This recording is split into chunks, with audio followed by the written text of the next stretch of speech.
Yesterday, Porte ISD sent a warning to parents of a suspected case of measles at Porte Elementary. No results yet on the tests, but the school district is disinfecting the campus just in case. This would be the 6th case of measles in the Houston area.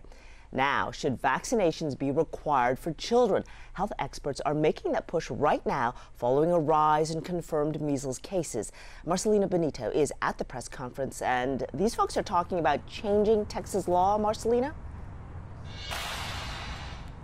That's right, Sherman. Local health experts say there are too many non-medical vaccine exemptions in our state right now, and that is putting a whole lot of children at risk. Let's run through the situation in Texas right now as we know. We know there are 7 confirmed measles cases across the state of Texas. 5 of those are in Houston area counties, and that number, as you mentioned, could soon be 6 after a suspected case of the measles was reported in Porte ISD last night. Keep in mind, we are only 6 weeks into 2019. Last year, Texas saw 9 cases of measles all year. Officials today did not go as far as calling this an outbreak.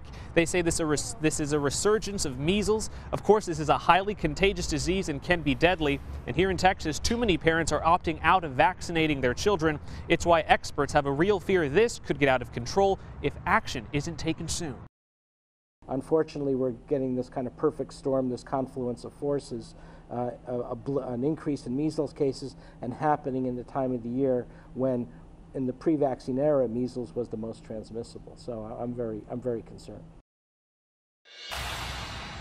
Doctors at today's press conference urging parents listening today to not listen to the anti-vaccine lobby, but to rather listen to your local health officials. Bottom line, Sherman, they want parents to know these vaccines are safe, they are effective, and they prevent the types of diseases we are seeing surge up again right now. Back to you. All right, that is what the science says. Thank you, Marcelino. You can find 11 things you should know about the illness, along with useful questions for daycares or schools on KHOU.com or our 11 app.